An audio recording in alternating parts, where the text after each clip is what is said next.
Howdy folks, welcome back to World of Tanks with the mighty Jingles. There's been a lot of War Thunder lately, but don't worry, lots and lots of tank action for you in today's video. These games were all played last night on Quickie Baby's livestream. I'm platooned up with Quickie Baby and Ike in this game, which was a bit of a slow starter, but we're all driving M46 Pans. Unfortunately, the game has spawned me up here on the hill with all the heavies, and it spawned Quickie Baby and Ike down in the valley with the medium tanks and the lights. So I'm not just isolated from the rest of my platoon. Quick look around at the map, and I'm pretty much isolated from the rest of my team as well. I'm the only one who's come up here. Pop over the ridge for a quick look, see what I can find, and there's a charioteer, but I have also been spotted, and I'm not going to hang around to take a shot at the charioteer because, well, you know what it's like if you're the first person on your team who gets spotted. Everybody suddenly stops, turns their guns around to see if they can take a shot at you, including artillery, and that's why I'm manoeuvring erratically here, because I'm just working from the assumption that since I've been spotted, especially up on this side of the map where it's very easy to be hit by artillery, that artillery is aiming at me. Turns out I really needn't have bothered, although I didn't know it at the time, and it's better safe to be sorry, but artillery leaves me alone for almost all of this game. This end of the map on Westfield, it is important if you, well, even if you don't take it, you have to make sure the enemy team don't. But I'm not in a position to be aggressive here. There are just not enough of us up here on this reverse hill slope. There's only me and an M103 up here. On the other hand, we do have some very strong tank destroyers camped up at the back there at A3.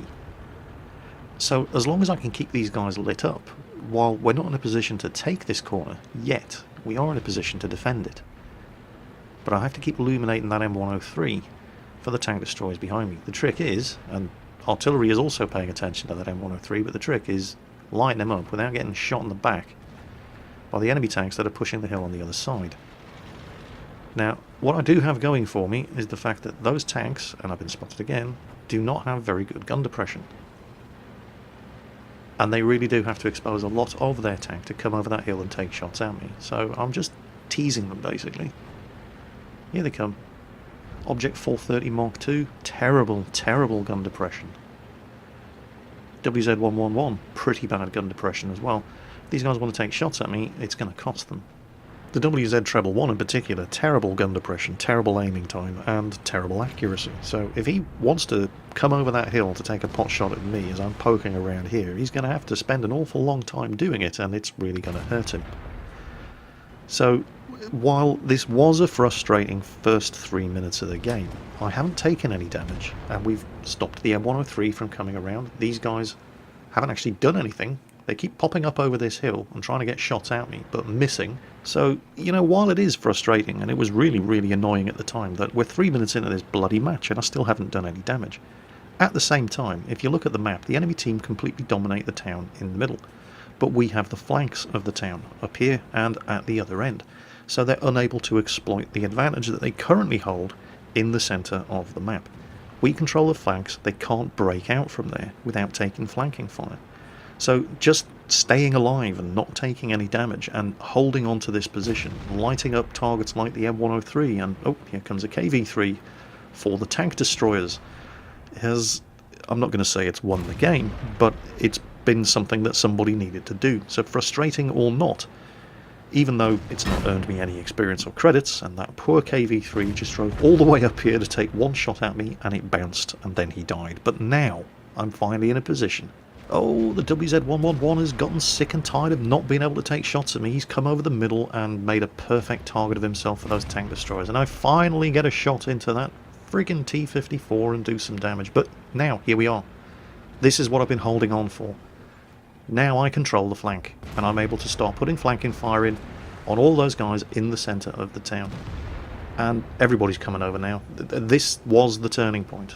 Whoever controls this end of the map is in a very, very, very strong position when you're on Westfield. And myself and this M103 are finally getting some payback for all the time that we spent just digging in, looking after our health, making sure we stayed alive and prevented the enemy team from getting around and doing the same to us. Because even though the enemy now still control the centre of the map, it's completely useless to them because they don't control the flanks. So they're getting shot at from the north, they're getting shot at from the south.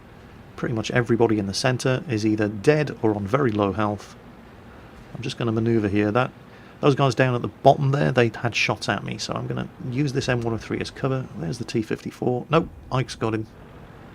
Ike working his way up from the south, opposite side to me. Quickie Baby sweeping around. He's managed to make his way up onto the top of the hill over there as well. Looking for shots at these mediums. There goes the artillery. Let's move forward. There they are.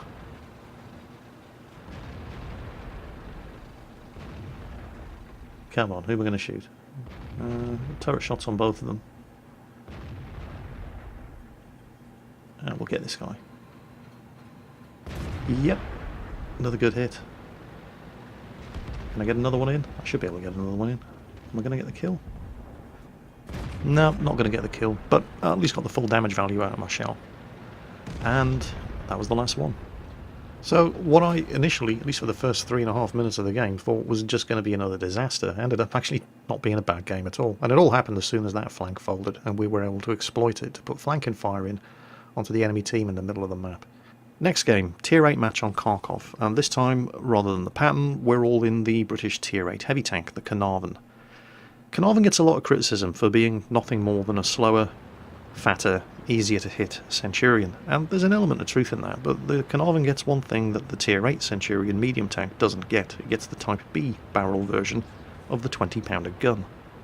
Now, while they're both 20-pounder guns and they both have the same penetration and damage, the Type B barrel on the Carnarvon has better accuracy, better aiming time, and a better rate of fire. And I do kind of like the Carnarvon. Even though it isn't a particularly good tank, it isn't a particularly bad tank either. Playing the Carnarvon requires a completely different style to the existing British heavy tanks up to this point. All the way up to the Black Prince, the British heavies have been very slow-moving, very heavily armoured, frontline assault tanks. The Carnarvon, not so much. The side armour, as that enemy Carnarvon is discovering to his cost, is absolutely terrible. The ammo rack is ridiculously weak. The lower glacis is very easily penetrated. You're probably not going to have much luck playing the Carnarvon as a frontline assault tank, in the same way that you could, providing you could keep up with the action, in the other British heavies. On the other hand, the gun is very good. The gun mantlet is very strong. The rate of fire is great. The gun depression is good, and it's very, very good at firing on the move. Meanwhile, back to the battle. Quickie Baby and Ike and their Carnarvons, they're anchoring the centre of the map there up that middle road. I was moving to try to exploit the flank opportunities around them when an enemy T-69 and Comet started doing exactly the same to us. So instead, I'm going to secure the flank, make sure these guys can't get around us, and to be fair to the team, a lot of us saw it coming and came around here to do exactly the same thing that I'm doing. T-69 still trying to put shots into that E-25, ignoring me. I'm very happy with that. I will quite happily take advantage of him trying to secure an easy kill on an E-25 in order to punch his ticket. Now, where's the Comet?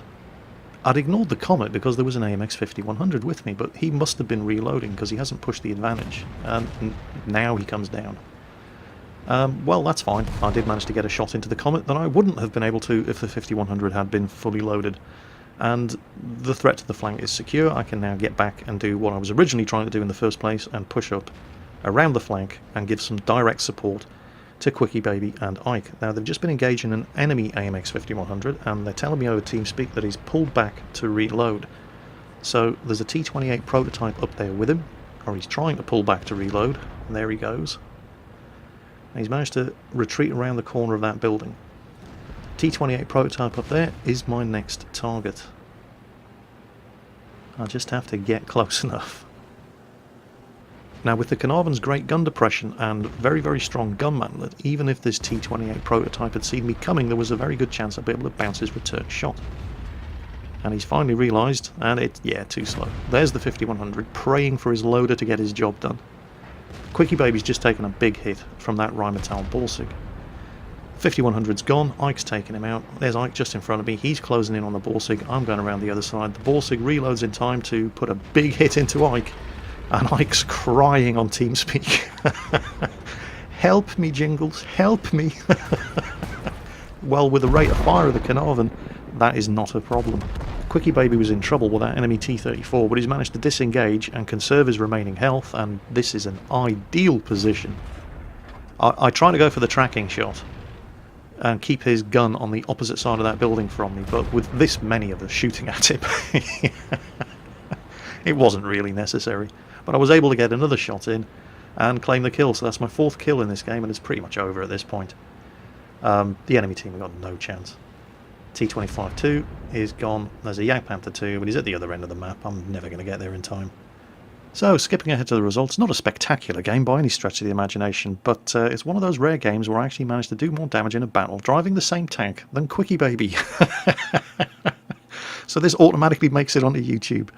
There we go. I actually beat him on experience as well, although Ike came first on experience earned. But 12 shots, 12 hits, 12 penetrations with the Carnarvon's Type B barrel 20-pounder gun. To be completely fair to Quickie Baby, while I was having fun running around the flank, just face-raping all the medium tanks and the slow tank destroyers, he was actually doing a proper heavy tank job in the centre of the town, facing off against a T-34, an AMX 15-100, and another Carnarvon. So, but I don't care, I did more damage than Quickie Baby. So I like the Carnarvon. Funnily enough, that's also why I like the E100. Tier 10 match this time, obviously. We're all in E100s, and we're on the Hidden Village map. And once again, I'm making every effort to not use premium ammunition wherever possible when I'm driving the E100, just to prove that it's possible to do well in this tank without emptying your pockets at the enemy every time you pull the trigger. I'm not saying that there isn't a time and a place for using the premium ammunition on this tank. There definitely is, but it's not quite as often as you would think. You definitely don't need to find nothing but heat ammo when you're driving the E100. You're going to see at least one example in this match where I probably should have had high explosive anti-tank ammo loaded, and instead, because I had the armour piercing, and the armour piercing ammunition on this 150mm gun has the worst penetration of any tier 10 heavy tank in World of Tanks. If I'd had heat ammo loaded, it was when firing at the front of an IS-7, I would have been able to penetrate and do some damage. As it was, I didn't have it loaded, I didn't have the time to reload heat, and so I just ended up not taking the shot. On the other hand, you're going to see another example of a shot where if I had high explosive anti-tank ammunition loaded and I took the shot that I did, it would have done no damage because it would have just been eaten up by the tracks and the spaced side armour of the tank at which I was shooting. And that T-54 is about to have a very, very, very bad day. Ike, having a very successful first shot fired, has just taken a third of his health off, and oh, there goes almost all of the rest of it, and a pretty successful first shot for me as well.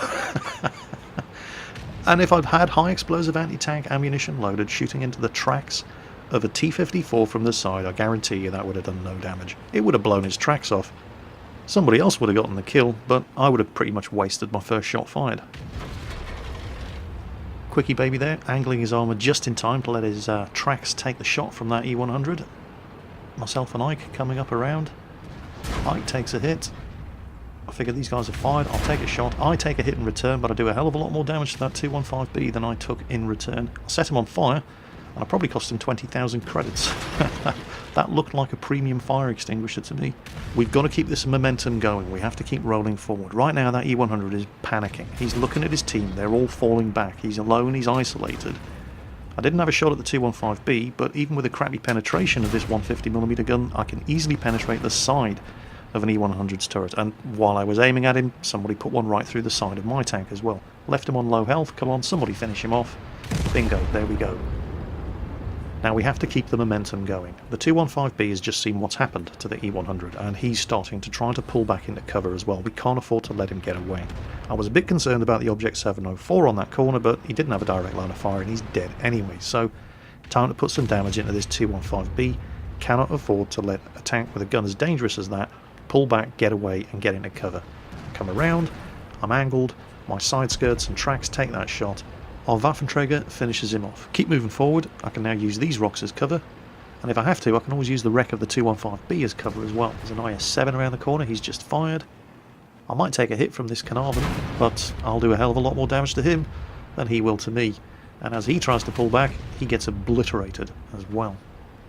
Now, this is the point at which if I did have premium ammunition loaded, I would have been able to do some substantial damage to that IS-7, but he's angled very, very well, side scraping around that corner, and then suddenly E50Ms pop up on the other flank and start putting flanking fire into us.